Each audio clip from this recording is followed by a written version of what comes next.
Ya, itulah sama. It's good, bro. Very good. Gimana caranya Bos Andri bisa melihat segala sesuatu dari sisi bagus positif?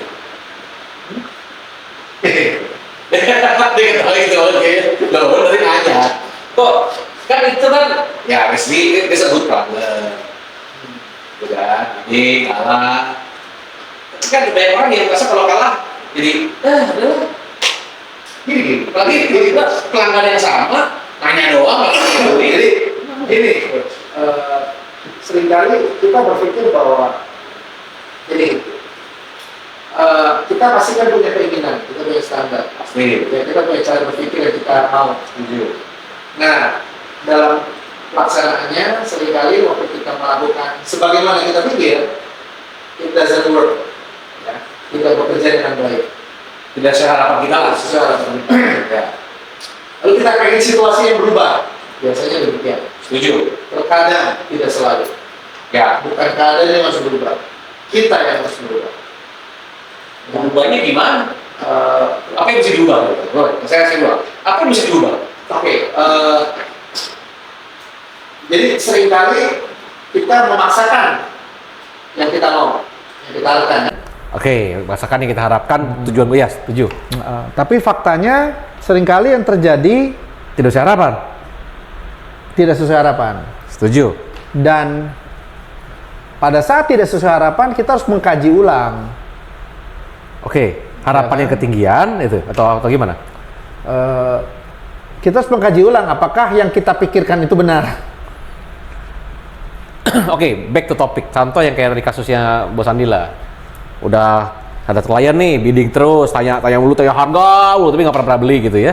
Nggak pernah ngambil sama kita, selalu ngambil sama yang lain gitu kan. Apakah fokusnya cuma cek harga dan sebagainya, apakah masih perlu dilayanin atau masih ada harapan sama dia? Apakah penting untuk mengetahui motif dia? Apapun itu bentuknya, apakah tetap perlu ini mah pelanggan, bukan pelanggan. Udah biasa cuma nanya doang. Apakah perlu pandangan dia kita ketahui? Kalau kita ngeluarin effort yang luar biasa untuk nanganin model gitu, ngapain ngeluarin effort lagi? Lah, sebenarnya gini, pada saat mereka masih kontak sama kita, apapun intensinya, niatnya ya. itu nggak penting buat saya. Selama mereka masih kontak, Berarti ada hubungan. bukan itu. Selama dia masih kontak, selama saya masih di bidang usaha yang saya punya, dan dia masih kontak saya meminta sesuatu yang berhubungan dengan usaha saya harus berikan dong. Oh, ya itu iya. That's the memang itu kan profesionalnya demikian. Ya, setuju. Jadi apa motifnya saya tidak peduli. Yang pasti setiap kali dia minta, I do my part. Itu yang paling penting. I do my part. Bagian itu yang paling penting. Kok masih ada keyakinan sama dia pasti beli sama Bos Andi? Jadi gini, singkat ceritanya adalah saya sebelumnya kan tidak pernah terlibat ya. Jadi beberapa bulan ini saya iseng. Jadi saya coba terlibat. Oh gitu. Ada yang dirubah berarti. Apa? Ada yang dirubah berarti. Apanya diubah? Iya, tadi nggak pernah terlibat, jadi terlibat. Iya, saya terlibat, saya iseng. Lalu saya dapat feedback buruk dari tim saya. Oh, si ini begini, memang si itu begini, si kliennya. Oh, I see. Lalu saya lihat kok mindsetnya demikian ya, Iya, kok menarik. seperti itu gitu. Lalu saya cerita ya saya layanin aja yang terbaik. Nah, terakhir dia minta penawaran 38 juta punya produk. Lalu saya kasih yang 36.650.000 punya produk. Lalu saya di bidding 7 perusahaan. Lalu singkat cerita waktu saya kasih 36.650.000, saya dikatakan peringkat kelima. Lalu dia dari 7 perusahaan saya peringkat kelima. Lalu saya pikir gini, saya udah kasih under budget dia kan 38 juta. Kenapa saya peringkat kelima? Iya. Kan sesuai permintaan dong. Apakah penawaran yang lain itu sesuai dengan permintaan dia 38 juta kan gitu. Kalau saya kan sudah memberikan penawaran 38 juta, saya kasih 36.650.000. Lalu ditanya, apakah saya bersedia requote tanpa dikasih produk yang dimaksud? Apa yang mana nih? Yang mana nih yang harus betul. requote ulang? Iya, Tidak betul. ada. Singkat cerita, ya saya requote ulang. Saya kasih 34 jutaan. Lalu saya menjadi peringkat ketiga. Wih, amazing. Oke. Udah turun kan? Iya. Di requote lagi. Ada yang mau requote lagi. Jadi dalam hati saya, Ini kok cutting neck nih. Bunuh diri itu. kan bitnya 38. Iya, makanya udah setengah, udah 34 itu. 34 juta lebih. Oke lah, kita requote lagi. Akhirnya saya kasih lah 30.700.000. Terus tingkat 2. Saya pikir kan bagus dong. Iya. Peringkat 5 lagi, coach. Hah? Balik lagi. Berarti yang lain itu kan kasih harga Gila lagi tuh. lebih gila lagi. Oh, oke. Itu satu kejadian kan. Akhirnya kita kalah. Kasih waktunya cuma 2 hari quote-nya, permintaannya banyak, produknya itu bukan common, bukan yang produk umum. Pinter dia. Lalu dia kumpulin 7 vendor untuk pinter dia. dapat cek harga gitu kan. Lalu tim saya bilang, ya itu memang udah begitu. Jadi pada saat sebelum quote, komen itu keluar, setelah quote meneguhkan dia lagi. Ya, memang udah begitu. Saya tenang aja, saya diam. Oke, saya bilang nggak gitu. Selama mereka masih minta, kita harus tetap melakukan yang terbaik. Dan itu kan membuat saya yang tadinya nggak pernah terlibat jadi mengenal. Iya. Oh, oke. Oke, pertama coach. Yang kedua, saya ikut lagi, iseng lagi. Satu perusahaan besar juga. Minta quotation. Semua udah deal, udah hampir deal. Tiba-tiba karena udah hampir deal nih, maksudnya udah tinggal udah hampir deal, udah tinggal- oke. oh. Tapi tiba-tiba katanya ada konflik internal di mana ada 2 pihak mencari 2 vendor yang berbeda. Oke. Pihak purchasing cari saya, pihak lain cari yang lain. Oke. Singkat cerita, di-compare lagi, kalah lagi, ya kan? Oh oke, sudah 2 kali kalah. Padahal kita memberikan sesuai permintaan dia. Oke. Ketiga kali, ya, kuat lagi, minta budgetnya 8,5 juta. Oke. Saya kasihlah 8,5 juta sesuai permintaan, ya kan? Wah, kerja seminggu penuh tuh. Lalu yang menang di bawah 8 juta. Oke. Saya jadi heran. Oke. Gimana sih? Kita di briefing, minta penawaran 8,5 sampai 9 juta. Saya kasih yang 8,5 sesuai permintaan. Nggak mungkin downgrade kan, Iya, kasih betul. kualitas barang yang tidak sesuai gitu kan. Lalu setelah dikasih, yang menang di bawah 8 juta. Oke, jadi saya beberapa kali iseng saya ikut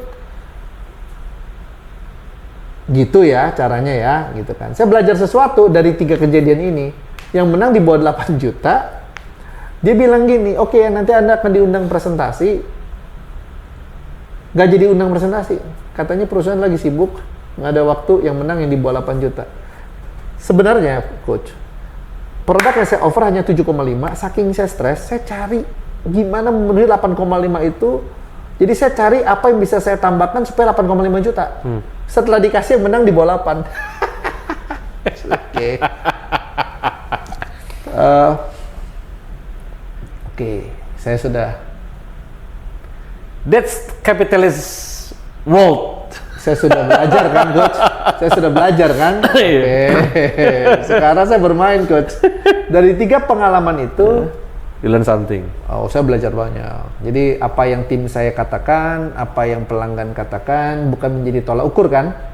Jadi sekarang saya bermain dan itu membuat saya semakin tajam dalam proses berikutnya. Nah, salah satunya lagi, ini menarik banget. Minta produk yang sebenarnya tidak mungkin harganya keluar. 4,8 juta, ya kan? Tidak mungkin itu bisa terjadi. Saya oke kan, coach? Waduh, tapi saya bermain dan sekarang lagi proses podcast ini lagi terjadi dealing nih, mudah-mudahan ya. Ya, saya belajar dari 3 pengalaman itu. Oke. Jadi sometimes kita berpikir, kita melihat sesuatu bukan sebagaimana sesuatu adanya. Kita melihat sesuatu sebagaimana kita adanya. Enggak. Itu ada gap yang membuat kita tidak bisa membridging gap ini karena kita berpikir sebagaimana kita adanya, bukan berpikir sebagaimana situasi adanya, sebagaimana kondisi itu adanya. Oke. Nah, waktu saya 3 kali ikutan iseng itu, saya buang tenaga dan waktu dan uang tentunya. Saya belajar. Jadi saya malah orang tim saya suka komen ke saya, memang mereka begitu. Jadi di label sama tim saya. Iya, itu nggak boleh. Ada beberapa pelanggan yang di label begitu, memang dia begitu, memang dia begitu. Itu sebabnya tim saya nggak pernah grab. Iya betul. Salah satu orang yang dia ngomong memang begitu kliennya, ini yang lagi proses bidding, yang kemungkinan saya Close. Jadi how we see things is very important gitu kan. Tapi tetap ada pricing strategi dong. Kalau kan nggak mungkin kita cutting head bunuh diri juga lah. Ada dong, kan kita belajar. Iya kan. Tahu nggak coach, waktu itu saya waktu kejadian 3 kali berturut-turut itu saya dizolimi. Apa yang saya lakukan? Saya rapatkan semua vendor. Saya suruh datang ke kantor saya. 1 hari 2 atau 3 orang saya temuin, saya ajak ngobrol. Saya gali selama berapa minggu. Saya ketemu vendor sangat banyak sekali. Udah dong, belajar dong coach. Jangan bodoh. So, saya mulai melihat sebagaimana pasar adanya. Bukan sebagaimana saya lihat ada ya Pak. Saya adanya. Iya, betul. Jadi, itu jelas. Kalau tim saya berbeda, karena dia tidak mau berubah, dia terus kekeh dengan Pola dia. posisi dia. Betul. Dia tidak bisa melihat hal itu. Dia tidak melihat sebagaimana pasar adanya. Iya, setuju. Dia melihat sebagaimana dia maunya. Iya. Sehingga tidak pernah bisa menjadi solusi dan jawaban. Karena dia terus pegangin gitu. Jadi sekarang saya bermain. Jadi kekalahan 3 kali kekalahan itu dalam keisengan saya itu membuat saya mengubah segala catur permainan di perusahaan saya. Menarik. So ini yang harus juga kita punya ya. Arti kata kita jangan lihat dari sisi pandang kita mesti dari sudut pandang orang lain juga ya. Dari sebagaimana pasar ada. Iya. Sampai saya keluar slogan satu tuh.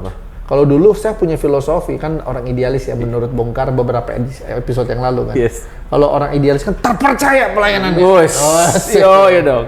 Sekarang make it happen. Saya kalau ngomong sama tim saya, oke, target kita make it happen. Iya. Oke, dia butuh apa? Kita make Bukan it happen. terpercaya kualitasnya ya. Ya karena memang mereka nggak butuh coach. They don't need that. Interesting. Make it happen. Ya, Albur jadi make it happen. Make it happen. Amazing. Dan ini katanya menurut tim saya kita sudah dipermainkan sebelumnya, masih mau dilayanin gitu, kurang lebih begitu. Iya. Waktu dilayani ini katanya sih tadi sudah kirim dokumen ya sebelum kita podcast ya. Kita lagi tunggu aja. Gitu. Jadi saya melihat bahwa kalau kita rendah hati, humble enough, and sincere enough, mungkin saat ini kita terkesan dirugikan dan kita tidak mendapatkan yang kita inginkan. Tetapi dalam proses itu, I love proses itu. Saya harus masuk ke topik ini ya. Dalam proses itu saya sebenarnya sedang ditumbuhkan, ditajamkan, ya kan? Saya diperbesar kapasitasnya, yang nanti akan return, pasti return. Tadi saya baru ngomong sama tim saya gini, coach. Sebelum pandemi saya bilang, saya punya 2 PT, cost sekian, ya. Setelah pandemi saya bilang, cost saya turun, saya punya 4 badan, oke, 3 badan, Oke. 3 badan, 4 brand, Oke. more than 4 brand, 5 brand mungkin. Ya. Saya nggak isunya topiknya bukan itu lagi. Ya. Tapi dengan jumlah cost yang turun, tapi bertumbuh. bisa mengcover lebih banyak. Jadi apa yang dulu kata tim saya itu sebuah Kemustahilan. bukan kemustahilan, apa ya namanya ya, kayak ini tidak penting, sebuah hal yang tidak penting, sebuah hal yang tidak menguntungkan, sebuah hal yang merugikan, ya kan? Saya tidak dengerin dia, saya tetap mengerjakannya. Saya sudah dihitung sendiri. Kalau overhead biaya saya itu 1 bulan, saya tidak lakukan yang dulu berapa. Kalau 1 tahun berapa? Kalau 2 tahun berapa? Harusnya kan 2 badan biaya sekian, 4 badan katakanlah double ya. Ini tidak turun. Oke. Efisiensi. So how to do that, gitu kan? Itu kan apa yang dulu dia tidak lihat penting, apa yang dia tidak dianggap kerugian, dia bilang buang waktu, seolah-olah nggak penting dan sebagainya. Iya. Itu bukan nggak penting. Nah, puji syukurnya saya masih menyabarkan diri ya melalui proses. Saya pakai kata menyabarkan karena seringkali mau tidak sabar juga. Karena kalau kita melihat angka, kayaknya nggak pengen sabar. Numbers membuat kita nggak sabar. Numbers talk. Hah? Iya, akan bicara. Iya kan? Tapi pada saat saya menguatkan hati untuk tidak lihat itu dan saya terus setia mengerjakannya, wah sekarang saya melihat hasilnya. Gitu. Coba saya lihat ya. Gimana hasilnya? Iseng juga nih. Iseng juga. Terjadi nggak nih? Wes.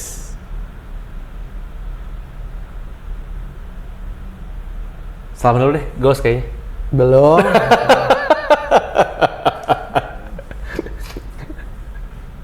belum dikabarin. Dikabarin, oke. Gak apa-apa, saya tanya aja. Biar menjadi kesaksian hidup nih. Waduh. Langsung live gitu ya. Dan ini orang yang terlibat ini nontonin kita punya podcast. Iya.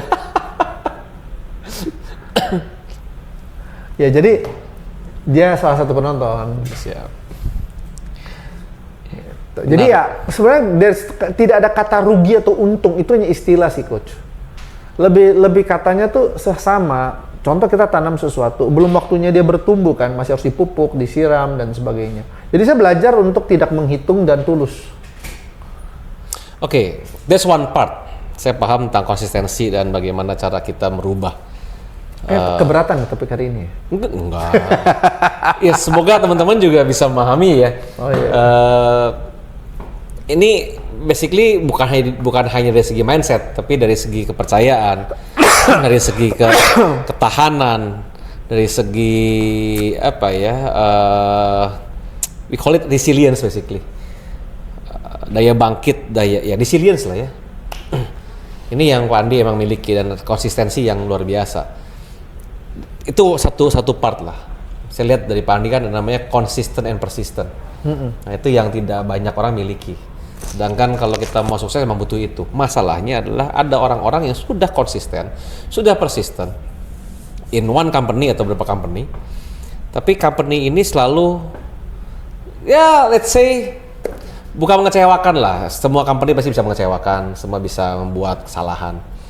Tapi kalau kata-katanya nggak bisa dipegang, itu gimana bos? Ya balik lagi coach, saya selalu berpikir begini. Contoh ya, sekarang ini kan saya lagi ada program body fit ya. Wes. Asik. Iya, body fit. Ya, body fit ini satu konsep yang menurut saya keren. Kenapa? Karena banyak orang saat ini tidak sakit, tapi tidak fit. Setuju. Jadi targetnya bukan tidak sakit, bukan hanya Tidak biasa, sakit, bukan tidak sehat sakit, ya. bukan hanya tidak sakit, tapi fit. Iya. Nah, tapi orang bingung kan caranya gimana. Nah, singkat cerita, menurut saya program ini menarik karena banyak orang butuh, kebutuhan umum. Yang orang butuhkan adalah bagaimana dengan pola hidup modern seperti ini, ya kan, tetap bisa fit ya. Nggak mudah loh coach. Ya. Dengan begitu banyak jenis makanan lah, cara makan lah, pola makan lah, lalu juga tidak bergerak sama sekali, itu sulit sekali loh. Jadi ini satu kebutuhan. Jadi saya sedang menciptakan komunitas ini, saya sedang trial. Awesome. Ya bulan lalu saya baru mulai. Ini saya tidak mau hanya bisa dilakukan segelintir orang. Jadi ini pola body fit itu sangat nyaman, enak, bisa dikerjakan oleh semua orang. Ya. Karena tidak berat dan makan masih normal 1-3 kali, lalu juga tapi bisa turun kadar lemak tubuh, bahkan turun berat badan itu 1 bulan bisa 3 kilo. Yes. Nah, saya menceritakan impact-nya dari segi komunitas, segi peluang usaha dan sebagainya. Kurang ditanggapi, coach. Oke. Artinya apa? Artinya ya sudah, saya akan lakukan dengan cara saya. Jadi sebenarnya hidup saya di tangan saya, bukan di tangan orang. Kalau memang hari ini saya akan bermain di area di mana saya tidak bergantung kepada orang. Sekalipun kalau mungkin menurut coach orang itu tidak bisa dipercaya. Jadi tidak terganggu. Memang, saya gini, saya nggak spesifik ngomong satu orang ya. Karena awalnya misalkan different person lah. atau mungkin ya let's say different person and same person. Selalu ngomong, oh kita pasti gini, pasti. Dan waktu berubah. Kita yang sudah berharap itu, tiba-tiba, loh, kok totally different. Kalau slightly different, maybe I still okay gitu ya. But totally different, bilang, wah, interesting ya. Kalau saya ngerti kenapanya, mungkin saya juga akan diam. Saya akan I know bisa begitu kenapa. Tapi dia juga tidak berikan alasan kepada kita gitu ya. Dan itu sering kali begitu. Dijanjikan, wah ini barang bagus banget, ini bisa. Pas terbukti nggak bisa, saya kan mikir loh. I love, basically mungkin kita sayang perusahaan gitu ya. Sayang perusahaan kita sama perusahaannya. Cuman dua pikiran saya. Mohon maaf ya, bahasa kasarnya, lu di***in orang, atau lu. Gitu jadinya. Itu saya. Lo ya dong. Nah, kalau sekali dua kali, I'm still okay baby. 5 kali ini masih okay. But sering gitu loh. Dari segi barang, produk, dari segi kebijakan mungkin. Kebijakan ya bisa dipahami karena mungkin mereka punya helikopter view. Saya nggak terlalu lihat helikopter view-nya mereka. Cuman sering kali begitu. Nah, bagaimana cara? Bahkan ada yang terbaru ini kan, wah dijanjikan macam-macam ya. Oh nanti kalau gini kita akan begini, pasti gini. Wah timnya siap, semua ada, wah gini. Ini nggak ada, itu semua nggak ada. Saya lihat kadang melakukan kegiatan yang luar biasa ya, itu ya istilahnya. Investasi juga besar. Saya pikirnya lagi sama istilahnya. Lu atau gua, itu dong. Oke, Coach. Jadi gini, konteks yang ini ya, Coach ya. Saya sedikit keluar topik, pengen sharing yang lain untuk balik ke topik ini. Enggak. Jadi singkat cerita, kemarin saya baru ketemu dengan beberapa vendor saya. Jadi vendor saya ini pemain lama, besar. Waktu dia membesarkan timnya, singkat cerita timnya dia loh, ditawarkan oleh vendornya punya vendor untuk menjadi kompetitor. Set. Kurang lebih begitu. Oke. Dan itu common. Ya. Dan sampai hari ini kliennya dia ditawarin vendor untuk menjadi kompetitor juga. Oke. Bahkan si vendor yang ini tetap santai, tetap dia do the business seperti biasa. Yeah. Berhadapan dengan tim dia dan klien dia. So itu common. That's the way the market is. Oh. Okay. Berarti saya belum lihat dunia lebih jauh lah. Jadi saya that's the way, jauh. ya kan. Saya pribadi kan punya sahabat saya yang menjadi kompetitor saya saat ini. Iya. Hampir seluruh klien saya kenalnya sama beliau. Iya. Sekarang sudah Pindah. ya pasti nggak kenal kita ya. Iya. Ya, kurang lebih begitu. Iya. That's the way the world it is. That's the way the market it is. Balik ke topik yang tadi. Sebenarnya kan di awal coach, kalau ini yang dimaksud coach sama dengan yang saya maksud, saya kadang nggak tahu ya apa sih yang dimaksud. Tapi kalau saya tidak salah paham, karena kan tidak disebutkan apa, Ya. kayaknya program yang saya tahu. Dari awal kan saya sudah deny, saya sudah tidak masuk. Jadi the choice is in my hand, bukan in others hand. So itu yang mau saya sampaikan adalah we choose. Sama seperti dalam mungkin program, kalau mungkin yang dimaksud sama loh ya, saya juga. Iya, it's okay. Ya saya juga nggak bisa sebutin secara vulgar di sini ya, cuman sama nggak sih? Bisa gini. Sama nggak sih? Ya, maybe yes lah. Yeah. Maybe yes. Lagi apa ya? Lagi hilang hope aja ngerti gak sih? Jadi gini coach. Jadi kayak, Nah. oke, ini mungkin bukan hanya saya doang, banyak orang ngalamin sebenarnya. Bukan hanya di perusahaan yang sama pun, dimanapun sebenarnya ngalamin juga. Oke, coach. We losing hope gitu kan? Oke, coach. Jadi gini, yang mau saya sampaikan coach, saya mulai paham nih. Jadi ini kayak ada silver line-nya nih. Yang tadi saya ngomong, vendor yang ini, vendornya dia, vendor utama nawarin klien, nawarin dia punya Kliennya. klien sama dia punya tim menjadi kompetitor. Gila. Itu biasa. Saya sohib, Iya, sohib. hidup semati. Biasa. Nah, Oke, paham. bahkan kemarin kan tahun lalu saya ada project yang menurut saya cukup berhasil. Iya. Dalam waktu 3 bulan, 45 titik seluruh Indonesia. Yes, iya. Pum. But I learn.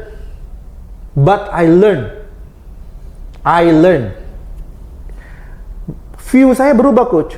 Yang tadi saya sharing project, klien saya bilang, tim saya bilang, ini udah biasa begitu.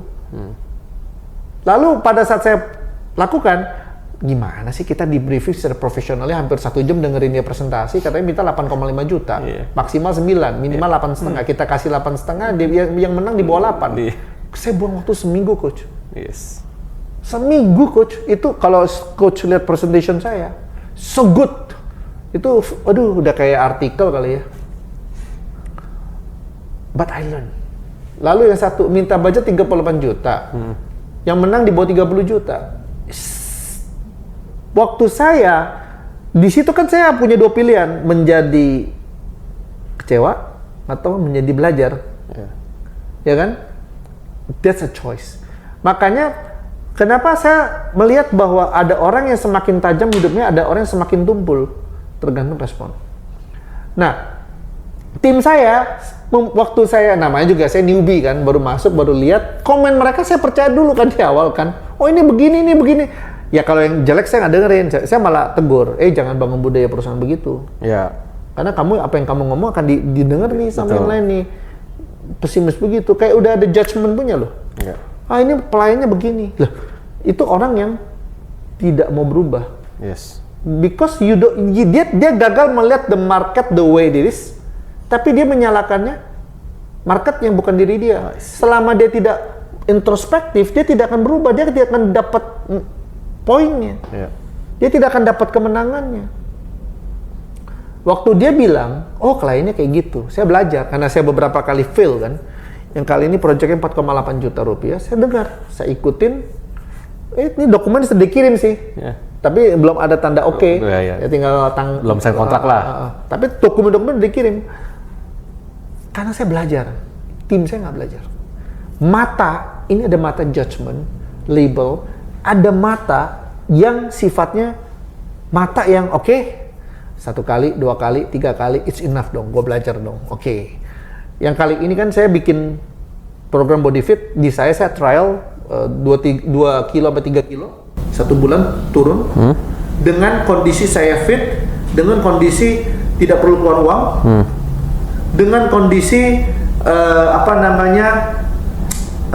ini project menurut saya golden project gitu kan, begitu keren, belum diterima, nggak apa-apa, saya akan jadi ini project saya, not the company's project. So my view is different. Dan nanti kalau contoh dia besar ya mohon maaf dong ya, saya kan sudah tawarkan projectnya. So kita tidak pernah menjadi victim, coach. Oke, victim mindset. Oke. Kita nggak pernah. Yang ada adalah kita kurang tajam. Kita nggak sharp enough untuk melihat peluang dalam segala situasi dan untuk mendapat pembelajaran dalam segala situasi untuk melakukan yang lebih baik. Nah, saya jadi gini, ini kalau karena juga baru iseng coba ya, jadi ini kalau berhasil ini membuat confidence saya sampai to the max. Dan saya sekarang dalam memberikan pricing, coach, ambiar orang yang baca pricing saya. Mau nolak susah, mau terima susah, sampai kayak gitu perasaannya. Because 3 kali saya belajar itu ya. So kalau misalnya contoh saya, jadi gini loh, the market cannot change, market ya begitu aja, memang sifatnya begitu, kotor kadang tidak. Tapi kan kita punya prinsip, kita punya keputusan. I see, So sebenarnya yang harus kita refleksi diri kita, kenapa kita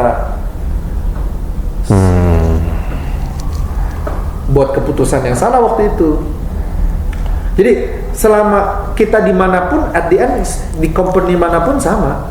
Tapi kan pada saat contoh saya sudah semakin bijak dan cerdik dan tajam, kan saya yang memutuskan yang tepat. Saya mampu memutuskan yang tepat dalam setiap prosesnya. Itu loh. Jadi isunya bukan di mana kita beradanya, isunya di kitanya, coach. Oke. Menarik. Gitu loh. Dan saya melihat kenapa tim saya nggak semakin tajam, karena view-nya dia nih, tim saya ini yang suka ngomongnya, dia kayak ngomong gitu, ini orang pintar yang ngomong. Tapi dia nggak bijak, dia nggak cerdik, dia nggak tajam, dia pintar saja. Iya kan? Sampai tim saya bilang, Bapak kasih 4,8, tenang aja, tenang, saya bilang. Kalau ini gol, saya mau ngajar ke tim saya lagi. Ya. Kamu lihat ya, 4,8 saya untung sekian. Kamu lihat ya, kenapa bisa? Sekarang kalau saya kasih pricing strategi ke tim saya, dulu saya pikir dia final, sekarang dia nggak final, berarti tim saya juga yang harus saya kelola, saya harus final. Iya.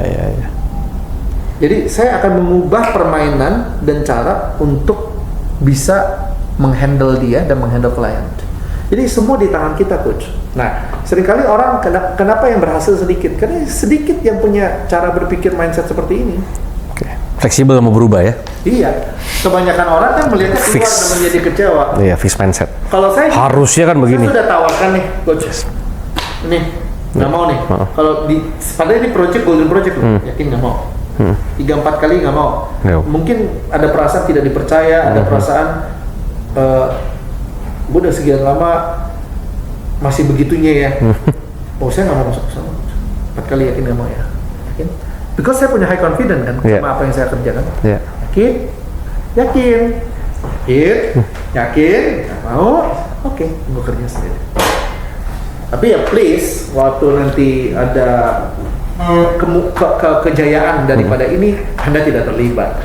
Saya juga ngomong sama tim saya yang 5 tahun yang lalu, saya nasihati, ayo kerjakan ini, dibilang dirombak ulang Pak. Setiap kali saya suruh kerja, ini diulang, yakin Pak? Selalu gitu. Iya. Sekarang kan udah kelihatan hasil-hasilnya. Saya bilang, sorry loh, kamu tidak mendapat bagian dalam proyek ini. Ini, kejayaan ini kamu maaf, kamu di luarnya. Saya ngomong, karena kamu tidak mau. Sekarang dia kayak orang itu, di awal dia karena hitungan dia kan. Sekarang waktu sudah 4-5 tahun kemudian dia melihat begitu luar biasa, hitungan lagi kan, tapi maaf, you don't get the credit for Iya dong. Saya tahu aja. Buat dia belajar dong, supaya next time you learn something. Terus saya kasih arahan, please. Tidak semua arahan bisa dihitung. You do first. Beberapa waktu kemudian you akan lihat. Nah, kalau you obey, berarti kan you akan mendapat kredit dari apa yang kerjakan. Iya betul. Jadi coach, pada akhirnya semua tuh sometimes saya dipaksa membuat keputusan-keputusan yang saya nggak suka, yang tadinya saya pikir benar di awal. Pada saat saya mau see the things the way it is, not see the things the way I am. Iya. You see? Nah, ini bisa disetel ulang nih, tergantung seberapa kita humble mau belajar. Kalau kita kaku dan kita hanya memegang itu terus, ya kita nggak akan belajar apapun. Tapi perlu nggak sih kita langsung ngomong sama orangnya, tanya sama orangnya, konfront sama orangnya gitu. Lo kan dia awal begini, kenapa jadi sekarang begini? What happened sebenarnya? Perlu nggak sih? Atau ya sudahlah, biarin aja. Tergantung ya. Tidak selalu, nggak ada jawaban pasti. Oke. Ada kalanya perlu, tergantung dengan siapa kita bicara. Iya. Ya kan, ada kalanya kalau memang tipikalnya tidak mau mendengarkan, lalu tidak ada tujuan tertentu, what for? Oke. Gitu loh. Tapi kalau misalnya contoh ada tujuan, why not? Sometimes gitu loh, coach. Dia satu kata yang paling bagus. They don't understand. Oke, kadang-kadang kita mikir bodoh ya, mungkin ya kalimat yang tadi saya sebutkan, mana mungkin. No, they really don't understand. Kalau they understand, they will not do that. Oh iya. Berarti they do not understand value of words. Ya kan? Nilai perkataan, they don't understand. Trust. They don't understand. Influence. They don't understand. We understand. Jadi percuma kita mau tanda kutip nyala-nyala, memang levelnya nggak nyampe. Bahasanya memang nggak nyampe. Itu kebenarannya. Jadi saya tanya tim saya waktu tadi, dia udah lihat sekarang progresnya. Iya. Gimana menurut you? Saya terinspired. Bukan itu. Coba kamu 5 tahun yang lalu ikutin apa yang saya katakan. Iya. Coba kamu mensupport dan membantu saya. Bukankah ini akan lebih cepat? Tapi saya nggak tahu Pak, saya nggak lihat Pak, saya nggak. Nah iya. Saya dibilang gini sama saya. Tapi kan kamu cukup percaya. Ya, yang gaji juga gue. Kenapa percaya aja? Iya. Ya kan? Iya. Ya saya nggak percaya. Intinya adalah dia tidak mengerti bahwa ketidakpercayaan juga berbahaya kepada atasan. Betul. Dia tidak mengerti. Kalau dia mengerti, dia tidak akan Melakukan itu ya. Dia tahu tapi tidak mengerti. Iya, betul. Iya nggak, Coach? Berapa banyak orang yang saat ini nggak care sama bodinya? Tahu mesti sehat, tahu mesti, tapi nggak care, nggak melakukan, nggak mengerti, ya nggak paham. Jadi Coach, pada akhirnya kita harus berdamai dengan situasi ini loh Coach. You like it or you don't like it. Oke. Dan kita yang harus gini, oke, berarti kan banyak tanda kutip, maaf ya, banyak orang bodoh ya di dunia ini. Iya. Kenapa kita nggak jadi yang pintar Coach? Gitu loh Coach. Berarti kan kalau kita bisa pintar dikit, kita di atas orang-orang bodoh itu Coach. Iya. Ya kan soalnya kan we assume dia mau smart than us gitu kan. We assume, asumsinya adalah mereka lebih pintar daripada kita. Padahal ya nggak juga gitu ya. We don't see the way the market it is. Iya, We don't see betul. the people the way This. they are. Iya. Iya kan? Iya. We see the way we are. Iya betul. Itu yang minggu lalu tipuannya Iya, tuh iya, yang kita tipuan. bongkar. Iya. Kata coach, saya bilang emang itu bukan nggak umum ya, itu khusus ya. Iya, ya coach. Pak Iya, saya bilang itu penyakit orang idealis. Iya, Bang. Iya kan? Coach? Iya. So, bagaimana kita mudah merelakan sesuatu itu menentukan seberapa kita cepat untuk shift. Iya. Gini loh, why people financialnya nggak pernah shift, mindsetnya nggak pernah shift. Betul. Kenapa dia nggak pernah shift? Megangin terus mindset lama, Betul. nggak rela lepasin. Iya. So, financial shifting itu tergantung Mindset shifting, iya. Mau nggak kita shifting terus? Iya betul. Nah, kerelaan melepaskan mindset lama itu menentukan. Iya. Siap. Thank you. Gitu loh. Bahkan saya kan kadang-kadang mikir gini, saya punya network kan jutaan tuh, jumlah 1 juta lebih mungkin lebih. Itu kan banyak yang tanda kutip porak-poranda. Apakah saya kehilangan? Mindset saya dulu saya kehilangan enggak? Saya nggak kehilangan. Kalau memang covering saya memang sudah level kemampuannya 1 juta orang lebih itu, saya nggak akan kehilangan. Itu artinya memang covering saya belum kuat kan? Iya. Itu hanya menandakan bahwa saya belum melihat sebagaimana Market. network saya adanya, Betul. sehingga saya tidak mampu mengcover. Iya, betul. Saya harus geser mata saya, bukan geser marketnya loh. Iya, betul. Bukan geser mengubah networknya, saya View-nya. mengubah view View saya. saya. Dan sekarang saya nggak menganggap itu hilang, memang saya belum mampu aja. Tapi nanti ada waktunya kok, bukan 1 juta, 5 juta, 10 juta. Awesome. Waktu view saya nyampe levelnya. Siap. Jadi saya nggak. Ini kata-kata yang bagus teman-teman ya, bahwa tadi saya juga belajar, jujur ngomong hari ini mungkin agak lama, saya belajar banyak, basically I learn a lot from this. Rubah finansial, rubah mindset. Mau rubah mindset butuh kerelaan. Amazing. Jangan kaku, bisa fleksibel. Lihat market apa adanya, bukan apa yang mau kita lihat, tapi lihat market apa adanya. Shifting our view. Exactly. Jadi terpercaya pelayanannya coach. Sekarang saya kalau masuk kantor Make it happen. 3 kali digebok loh. Make it Hebat. happen. Iseng dari iseng sampai